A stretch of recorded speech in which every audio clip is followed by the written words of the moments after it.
had believed our family was unbreakable until the moment she walked away, leaving nothing but hollow promises and two confused children in her wake. My name is Arthur Gibson, and I'm 37 years old. I wake before dawn each morning to pack lunches and check homework before my inspector job begins. The day Alyssa told me she wasn't cut out for family life, while Trent waited in his car outside our home, I felt my world collapse. Maya, my 8-year-old daughter, and Jacob, my 6-year-old son, watched their mother choose another man over their bedtime stories. The silence in the house was deafening as I folded tiny t-shirts alone, cooking meals for 3 instead of 4, answering their nightly questions about when Mom would return. I chose action over anger, stability over begging. For anyone who's been betrayed, you are not powerless. I refuse to let what she destroyed define us. Before I go any further, let me know in the comments where in the world you are watching from, and make sure to subscribe because tomorrow I will share a story you don't want to miss. But let me start from the beginning. I remember it was a Thursday. Nothing special about the date, just another weeknight dinner with pasta boiling on the stove and marinara sauce bubbling beside it. I'd gotten home from inspecting a 3-bedroom ranch with foundation issues, my mind still halfway occupied with drainage solutions when I started cooking. Maya sat at our kitchen table, her colored pencils spread in a fan pattern as she worked on a butterfly with impossibly purple wings. Jacob hunched over his robot drawing, tongue stuck between his teeth in concentration, adding mechanical arms with careful precision. "Daddy, is this butterfly too purple?" Maya held up her drawing. "No such thing as too purple," I answered, stirring the pasta. "That's beautiful, sweetheart." Alyssa sat across from them, scrolling through her phone. She hadn't looked up once since I'd started dinner. The blue glow from her screen reflected against her face, making her expression even more distant than it had been lately. "Jacob, show Dad your robot." Maya nudged her brother. Jacob beamed, holding up his drawing. "It has laser eyes and can transform into a car." "That's amazing, buddy." I ruffled his sandy hair. "Hey, Alyssa, have you seen their artwork?" She glanced up briefly. "Oh yeah, nice." Her eyes dropped back to her phone. She'd been like this for weeks now, physically present but mentally somewhere else. I drained the pasta, steam rising around my face. "Everything okay?" I asked, keeping my voice casual for the kids' sake. Alyssa set her phone down with deliberate slowness. She took a deep breath, then looked up at me with an expression I'd never seen before. Detached, almost peaceful. "Arthur, I can't do this anymore." The colander nearly slipped from my hands. "Can't do what?" "This." She gestured vaguely around the kitchen. "I need to live my own life." I set the pasta down, aware of Maya and Jacob watching us with curious eyes. "Your own life?" I kept my voice low. "You've got 2 kids coloring right here." She glanced at Maya and Jacob, but her gaze didn't soften. "They'll adjust. You will too." She hesitated for a moment. "Trent and I." "Trent," I snapped, the name confirming my worst suspicions. "So it's true." Her chin lifted slightly. "He understands me. I've been suffocating here." The marinara sauce bubbled over, sizzling on the stovetop. "You're not suffocating. You're their mother." She shook her head like I'd completely missed the point. "They'll be fine without me for now. You're the stable one." Maya put down her purple pencil and tugged at Alyssa's sleeve. "Mommy?" Alyssa looked at our daughter with something almost like pity. She leaned down and kissed Maya's forehead lightly, the kind of kiss you'd give a distant relative, not your own child. Then she stood up, grabbed her overnight bag from beside the door. When had she packed that? And walked out. I stood frozen, watching pasta water boil over onto the stove, the hiss of water hitting the hot surface the only sound in the kitchen. "Daddy?" Jacob's voice was small. "Is Mommy mad at us?" I turned off the burners with shaking hands. "No, buddy, she needs some time." That night, tucking them into bed was the hardest thing I'd ever done. Maya clutched her stuffed unicorn to her chest, eyes wide in the glow of her nightlight. "Is Mommy coming back tomorrow?" she asked. I smoothed her wavy brown hair away from her forehead. "I don't know, sweetheart. But she will come back, right?" Jacob's voice came from the doorway. He stood there in dinosaur pajamas, looking smaller than his 6 years. "I hope so," I said, the words feeling hollow even as I spoke them. "Let's get you back to bed, buddy." After reading 2 extra stories and checking under both beds for monsters, I finally got them to sleep. I sat in the hallway between their rooms, back against the wall, wondering how I was going to explain something I didn't understand myself. Morning came too quickly. I moved through the motions like a robot. Shower, dress, start coffee, pour cereal.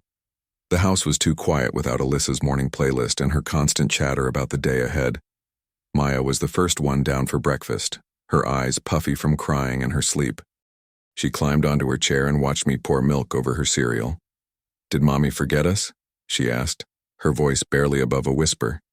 The alarm blared, jarring me from 3 hours of fitful sleep. I fumbled for my phone, knocking over a glass of water in the process. 6:30 a.m.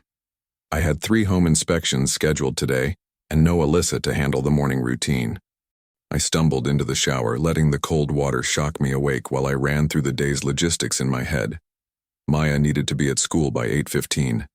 Jacob's daycare opened at 7:30. My first inspection was at 9 across town. "Maya, Jacob, time to get up," I called, pulling on my work clothes, khakis and a polo with my company logo. No response. I walked down the hall, flipping on lights. "Come on, guys. Big day today." Maya was already awake, sitting on her bed and staring at the door. "Is Mom home?" The question hit me like a punch to the gut. "Not yet, sweetheart. Let's get you dressed for school." Jacob was still asleep, curled around his stuffed dinosaur. I gently shook his shoulder. "Hey, buddy, time for school." "I want Mommy," he mumbled, eyes still closed. I swallowed hard. "I know, bud. Let's get some breakfast, okay?" Breakfast was a disaster. I burned the toast, couldn't find Maya's homework folder, and realized too late that Jacob's favorite shirt was still in the dirty laundry. By the time I loaded them into the car, we were running 20 minutes behind. "Daddy, we're gonna be late," Maya said, clutching her backpack. I know. I checked my watch again. 8:25. "Maya, I'm sorry." I dropped Maya off at the elementary school's front office, scribbling my signature on the late slip while the secretary gave me a sympathetic look. Jacob's drop-off was worse. He clung to my leg, sobbing while the daycare teacher tried to distract him with toys. "Daddy, stay," he pleaded, his little fingers digging into my pants. I knelt down, looking into his tear-streaked face. "I have to go to work, buddy. I'll be back this afternoon, I promise." I finally extracted myself and raced to my first inspection, arriving 10 minutes late and apologizing profusely to the realtor who stood tapping her foot on the porch. "Family emergency," I explained, avoiding details as I pulled out my inspection kit. Halfway through checking the electrical panel, my phone buzzed. A text from Alyssa. My heart jumped despite everything. "Need some time to figure things out. We'll call kids soon. Trent makes me feel alive again. Don't try to make me feel guilty." I stared at the phone, feeling like I'd been slapped. Don't try to make me feel guilty? She'd walked out on her children, and somehow I was the villain. The realization hit me with crushing clarity. She wasn't coming back anytime soon. Maybe not at all. My hands shook as I finished the inspection, documenting water damage in the basement that the homeowner had tried to cover with fresh paint. On any other day, I'd have pointed out the deception more gently. Today, my report was brutally direct. I managed 2 more inspections, fielding calls from clients between checking attic insulation and foundation cracks. At 4:30, I picked up Jacob, then Maya, both of them asking immediately if Mommy was home. "Not yet," I said, the lie bitter on my tongue. At home, I dug through the refrigerator, finding enough ingredients for grilled cheese sandwiches. Jacob sat at the counter swinging his legs while I heated the pan. "Can I have juice, Daddy?" "Sure, buddy." I poured apple juice into his favorite dinosaur cup, turning back to flip the sandwiches before they burned. A crash and splash made me whirl around. Jacob's cup lay on its side, juice spreading across the counter and dripping onto the floor. "I'm sorry." His lower lip trembled. I stared at the mess, feeling the weight of everything pressing down on me. Alyssa would have handled this with paper towels and a quick hug. Instead, I stood frozen, watching juice drip onto my shoes. Maya appeared in the doorway. "Daddy? Is something burning?" "The sandwiches." I turned back to find them blackened in the pan, smoke rising. "It's okay." I took a deep breath. "We can make more." That night, after somehow getting them fed, bathed, and into bed, I called Ethan, my oldest friend. "You need a lawyer," he said after I explained the situation. "I know someone. Rosa Alvarez. Family law is her specialty." The next morning, I sat in Rosa's office, trying to focus on her words through my exhaustion. "Document everything," she said, her expression serious. "Every meal you prepare, every doctor's appointment, every school event. Track when she calls the children and when she doesn't." "She's their mother," I said, the words sounding hollow even to me. Rosa leaned forward. "And right now, you're both their mother and their father. The courts will look at who's actually parenting, not who gave birth." I nodded slowly, understanding dawning. This wasn't about who Alyssa and I had been to each other. This was about who was there for Maya and Jacob now. That night I checked on the kids before going to bed. Jacob was sound asleep, but a muffled sound came from Maya's room. I pushed the door open to find her curled under her blanket, shoulders shaking. "Maya?" I sat on the edge of her bed. "What's wrong, sweetheart?" She emerged from under the covers, face wet with tears. "I don't want Trent to be my daddy," she whispered. My heart broke for the millionth time in 3 days. I pulled her into my arms, unable to answer, only able to hold her as tightly as I could. I created a system. Mornings started with photos of packed lunches, peanut butter sandwiches with crusts cut off for Jacob, turkey and cheese for Maya. I saved grocery receipts and pinned them to a bulletin board. Each doctor's appointment, school pickup, homework session, I documented them all. "Perfect," Rosa said during our follow-up meeting. She flipped through my records organized in a 3-ring binder. "Keep doing exactly this. Has Alyssa called the children yet?" "Twice, 5 minutes each time. She asked about their favorite cartoons, then said she had to go." "Document the dates and times," Rosa advised, making a note. "And how the children responded afterward." I nodded, remembering Maya's quiet withdrawal after each call. "What's next?" "We file for divorce and request sole custody." Rosa passed me a stack of papers. "These outline the grounds. Abandonment. She left the family home willingly, with no financial support for the children since." The words looked so clinical on paper. Abandonment. Like Alyssa had simply misplaced her keys rather than walked away from our entire life together. "Will she fight it?" I asked. Rosa straightened her glasses. "Based on her behavior so far, probably not. But we prepare as if she will." 2 weeks later, I sat in a wood-paneled courtroom, my leg bouncing nervously under the table. Rosa arranged our evidence. Attendance logs showing I'd signed Maya in and out of school every day. Medical records from Jacob's asthma appointment. Receipts for new shoes they'd both needed. The door opened, and a woman in a navy suit entered. Alyssa's lawyer, but no Alyssa. The judge, a stern-faced woman with silver-framed glasses, reviewed our documentation while Rosa spoke. "Your Honor, Mr. Gibson has maintained consistent care and support of both children since Mrs. Gibson departed the family home 6 weeks ago. During this time, Mrs. Gibson has made minimal contact with the children and provided no financial support." The judge looked at Alyssa's lawyer. "And your client's position?" The woman cleared her throat. "Mrs. Gibson is experiencing a period of personal exploration and needs space. She doesn't contest Mr. Gibson's temporary custody arrangement, but reserves the right to revisit the matter when her circumstances stabilize." Personal exploration. The phrase burned in my chest, as if our children were an inconvenient hobby she could set aside. The judge's expression remained neutral, but I caught a flicker of something. Disappointment, maybe, when she glanced at the empty chair where Alyssa should have been. "I'll schedule a follow-up hearing in 3 months. For now, temporary sole custody remains with Mr. Gibson." She made a note in her file. "Mr. Gibson, the court acknowledges your commitment to maintaining stability for your children during this difficult transition." Outside the courthouse, Rosa squeezed my shoulder. "That went as well as we could hope. The judge saw exactly what matters. You're there, she's not." I nodded, suddenly exhausted. "What happens now?" "We wait for the final hearing. Keep documenting and—" She hesitated. "Try to help the children adjust to their new normal." New normal. The phrase echoed as I drove to pick up Maya and Jacob from my mother's house. "Ice cream," I announced when they climbed into the car. "Everyone gets 2 scoops." At the ice cream shop, Jacob licked chocolate from his fingers while Maya carefully ate her strawberry scoop. "Did you see Mommy today?" Maya asked, eyes hopeful. I shook my head. "Not today, sweetheart." "Was it because of us?" Her voice was so small. "No." I set down my spoon. "Listen to me, both of you. None of this is because of anything you did. And no matter what happens, we're going to be okay.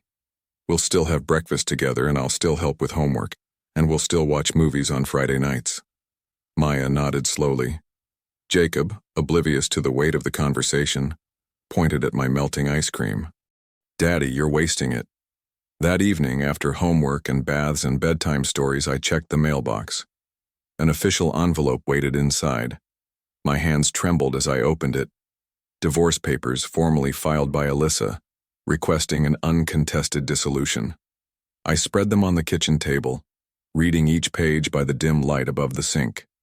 Everything we'd built together, reduced to paragraphs of legal jargon. I traced my finger over Alyssa's signature, the looping letters I once found beautiful now seeming alien. With a steady hand, I signed my name on each marked line. This was an ending, yes, but also something else. A beginning. A chance to build something honest from the ashes. I slipped the signed papers into the return envelope Rosa had provided, sealing it carefully. "It's really over," I whispered to the empty kitchen. "Dad," Jacob called from the living room, "I need help with my math." I tucked the envelope into my work bag and headed toward my son's voice.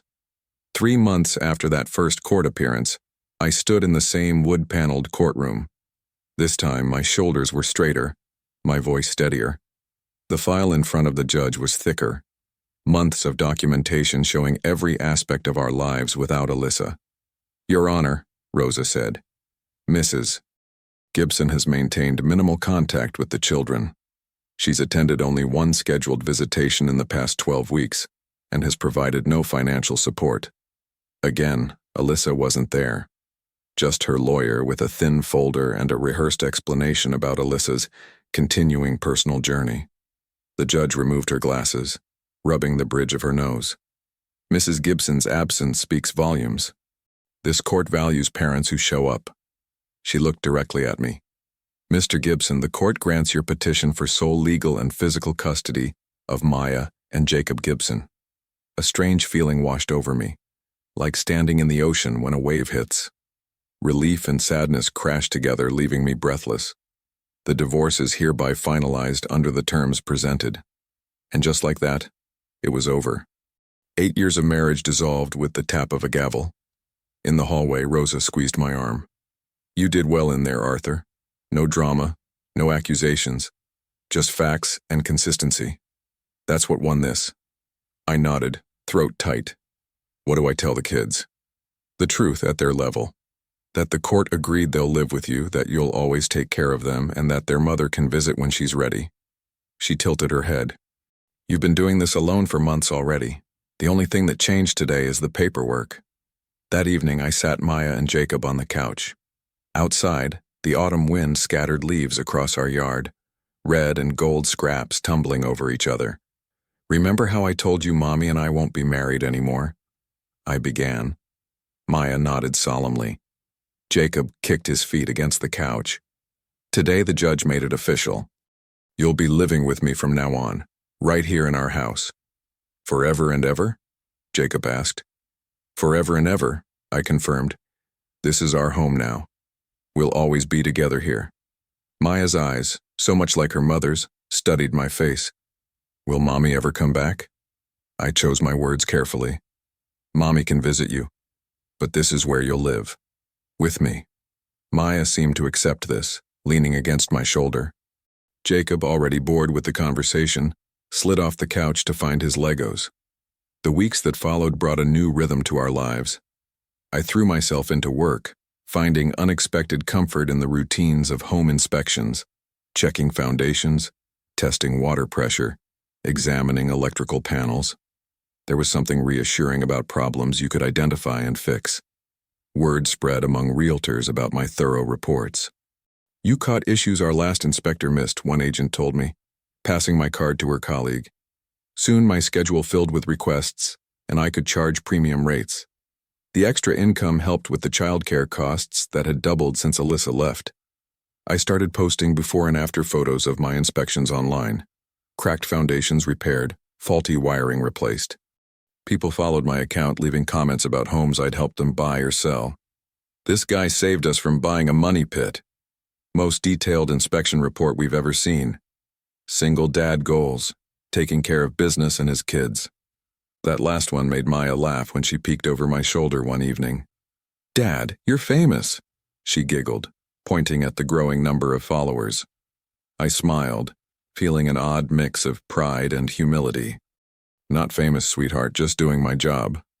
But the comments kept coming. The attention felt strange after months of invisibility, of being the parent no one noticed until the other one disappeared. That Friday evening, I stood at the stove flipping pancakes while Maya and Jacob cheered each successful flip. Jacob had requested chocolate chips in his, and Maya wanted blueberries.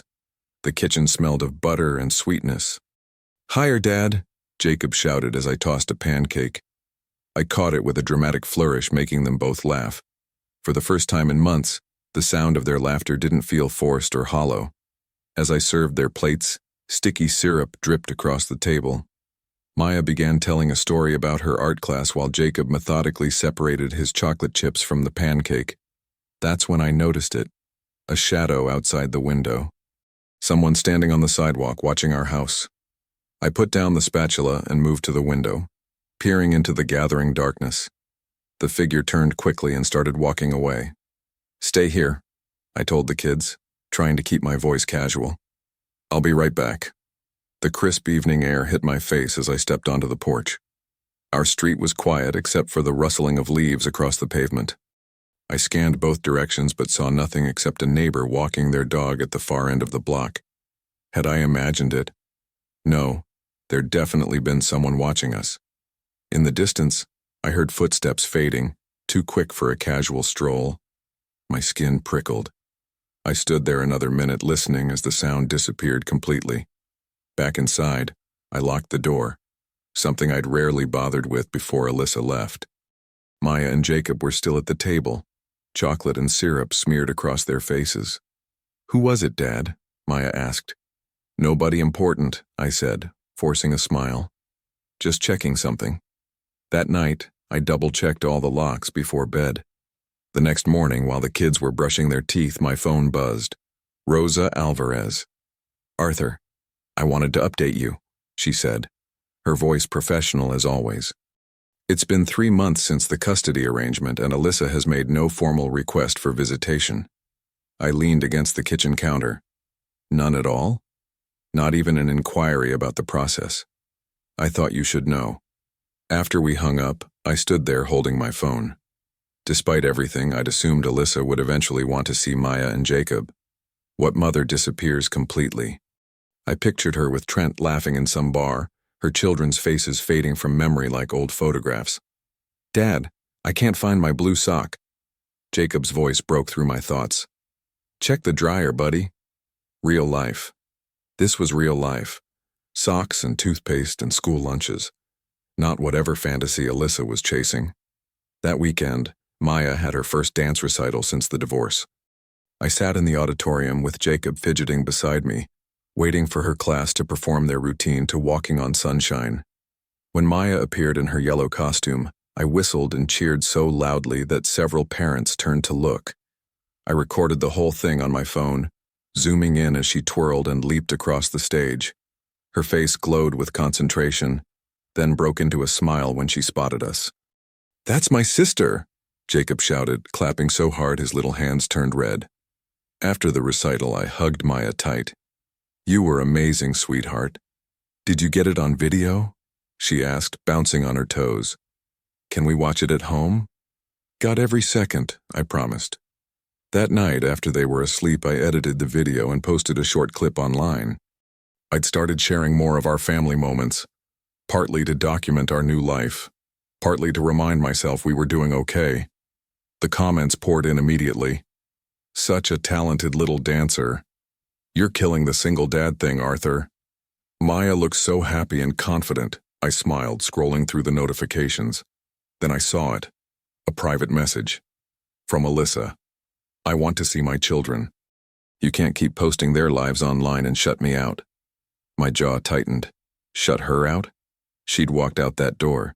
She hadn't called, texted about the kids, or shown up at a single school event. And now she was watching from the shadows, keeping tabs through social media. I closed the message without responding.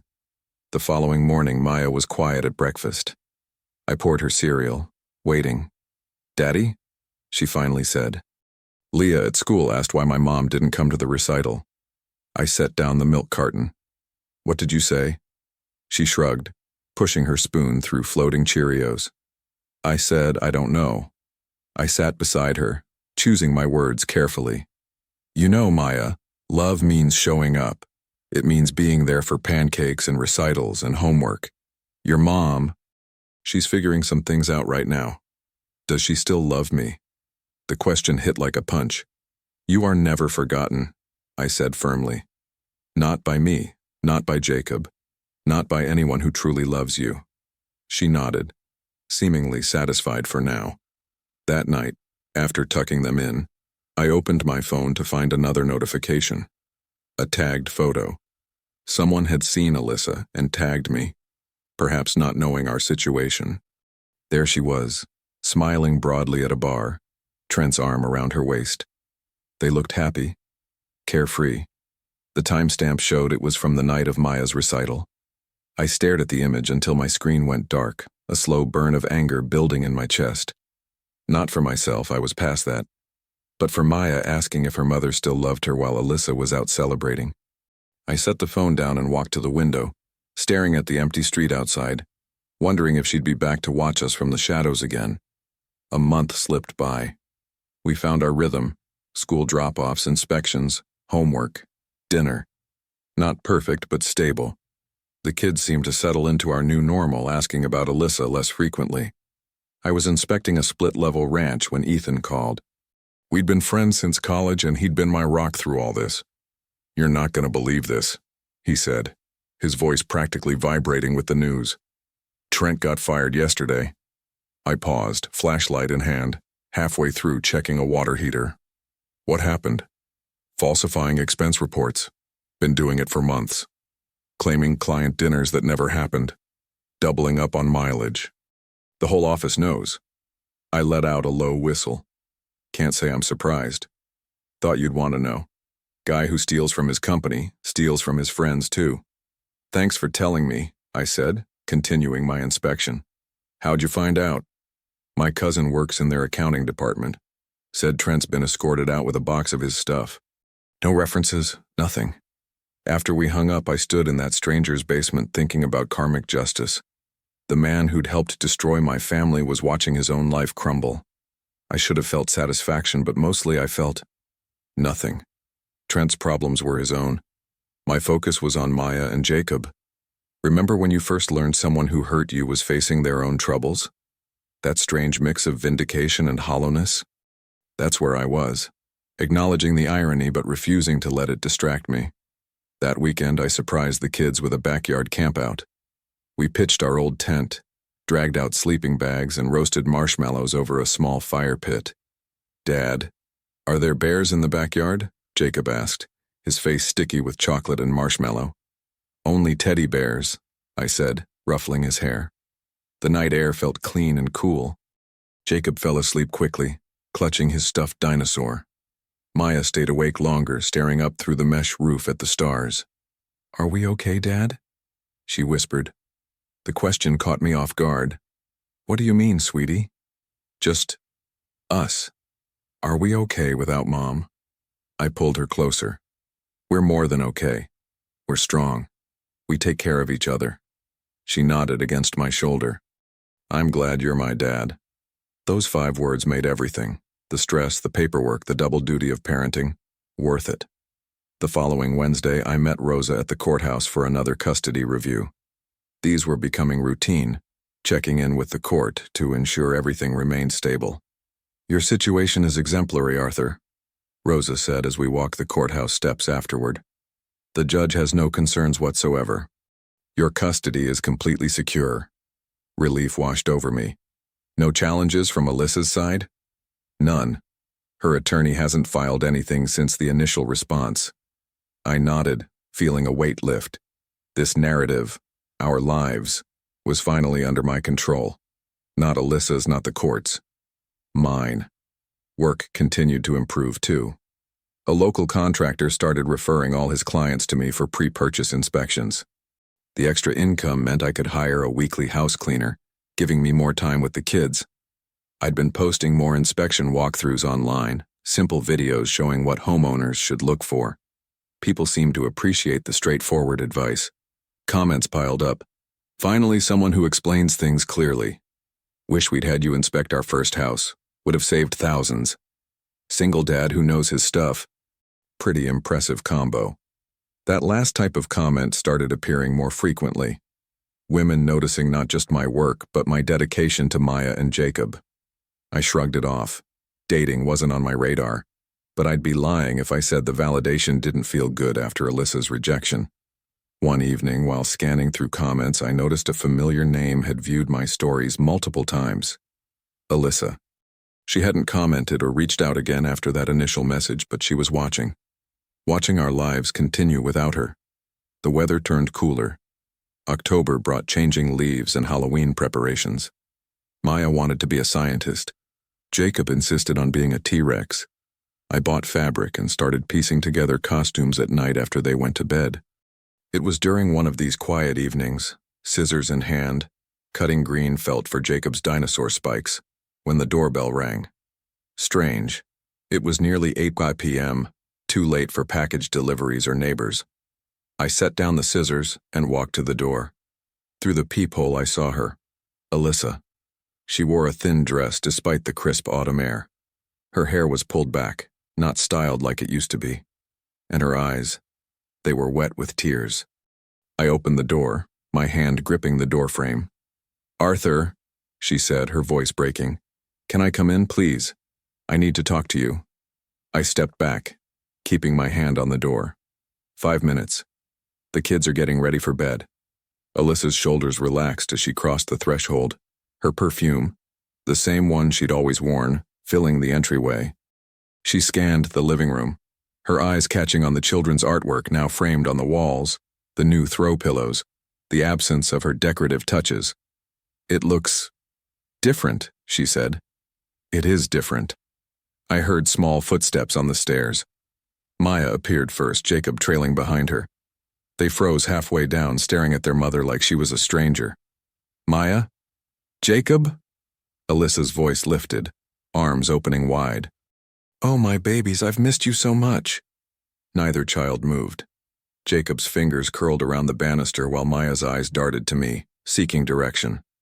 "It's okay," I said softly. "You can say hello."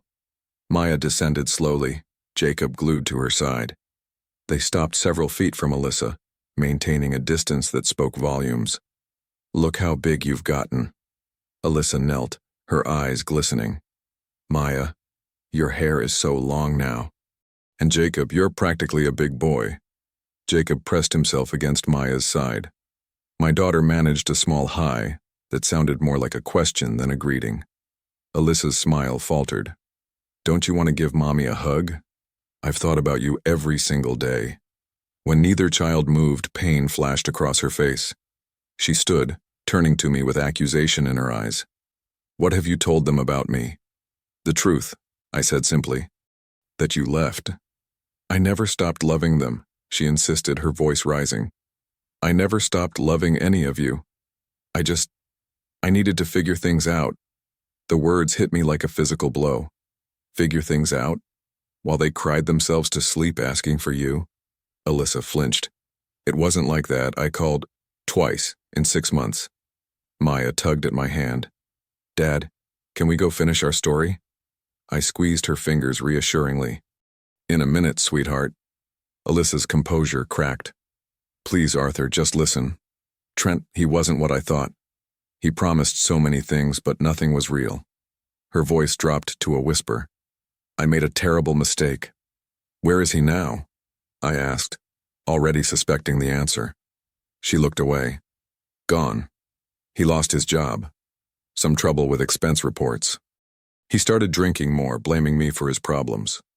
Her eyes returned to mine, pleading. He moved out last week, said I was dragging him down. There it was, the real reason for her sudden appearance. So, you came here, I said flatly.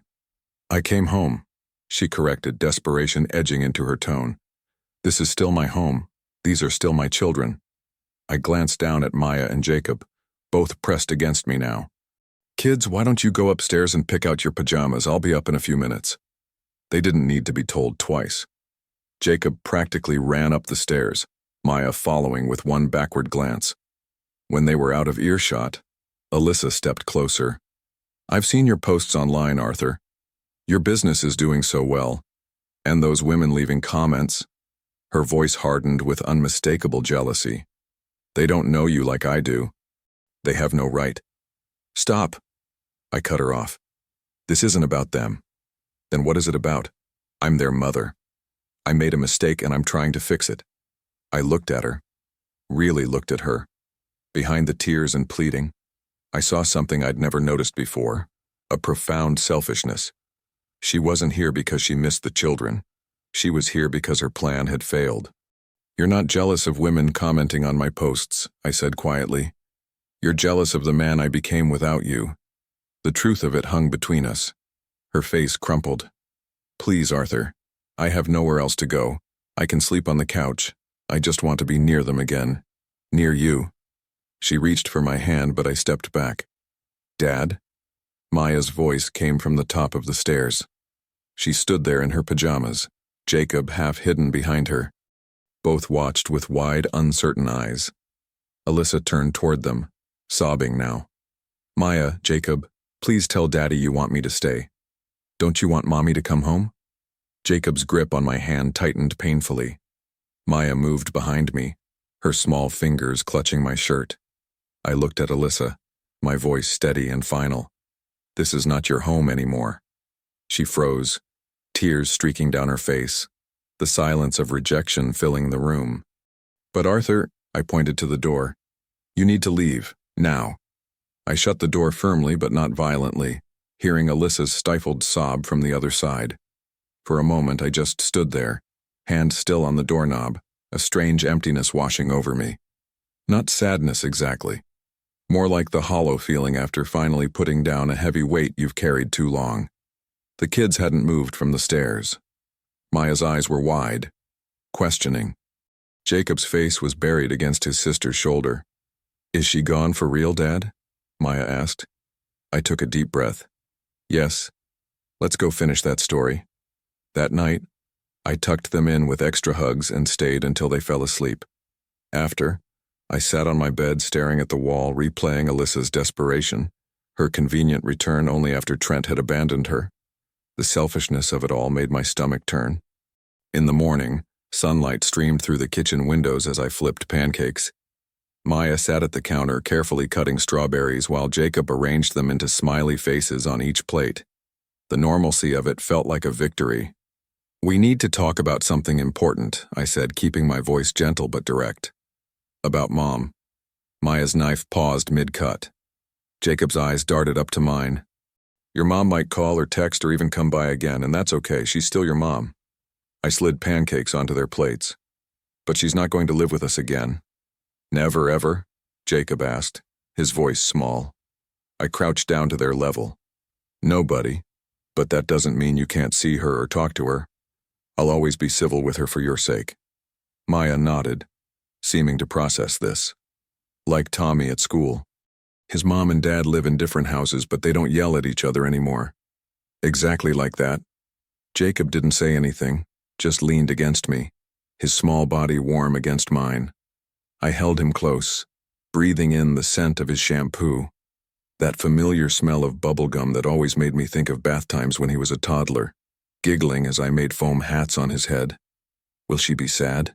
He finally whispered. How do you explain to a 6-year-old that sometimes people have to face the consequences of their choices? Probably, I answered honestly.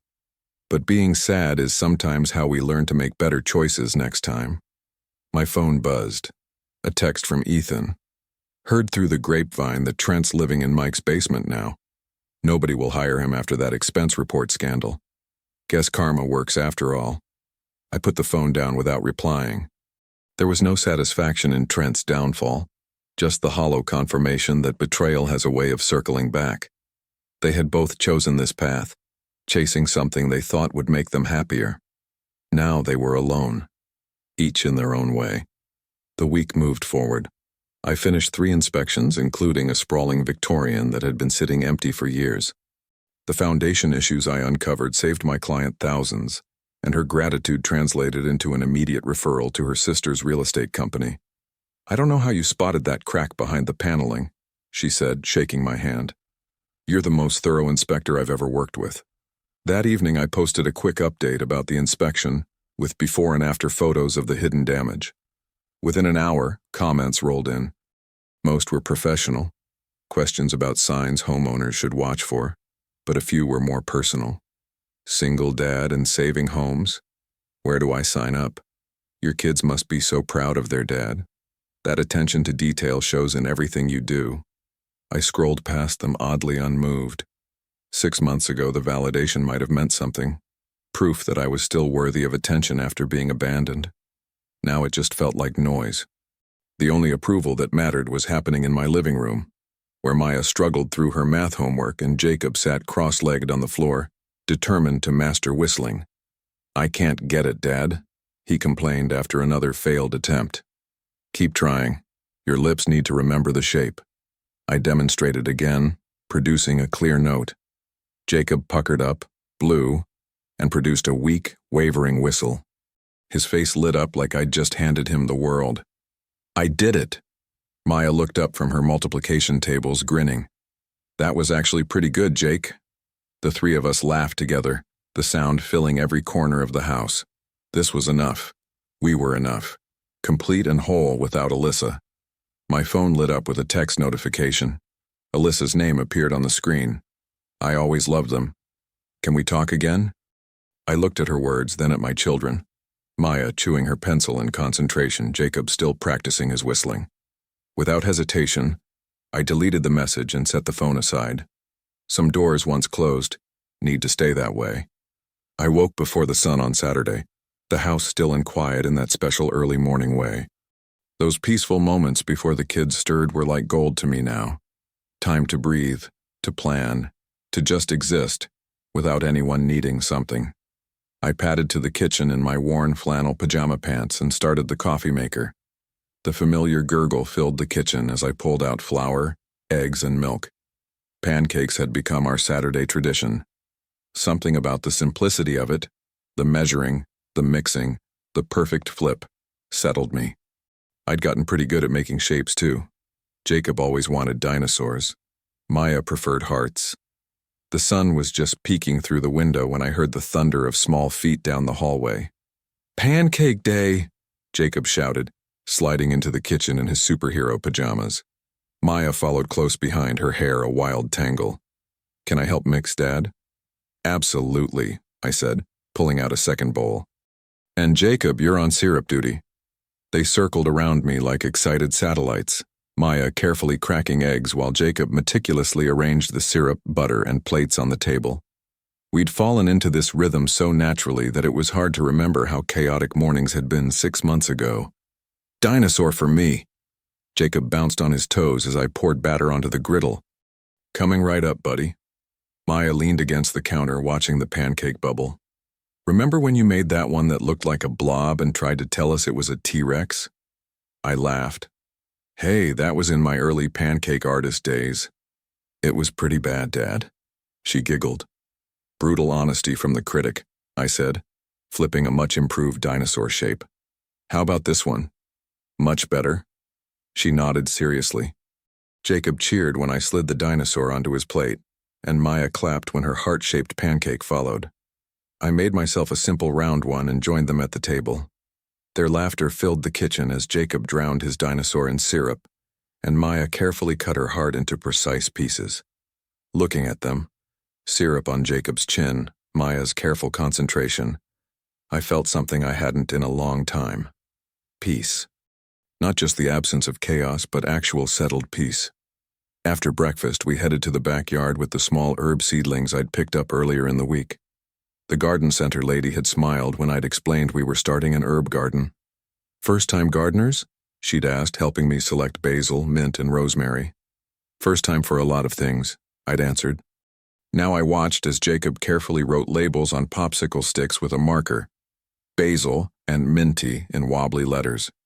"It's basil, buddy," I corrected gently. He frowned at the stick. "That doesn't make any sense. It sounds like basil." "English is weird," Maya said wisely, patting soil around her rosemary plant. We spent the afternoon with dirt under our fingernails, planting each seedling in colorful pots.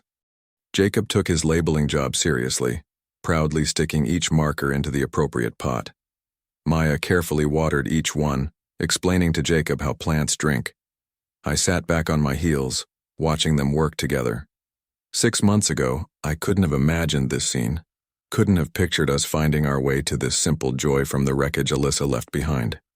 The journey from that night of boiling over pasta to this sunny afternoon had been harder than anything I'd ever done.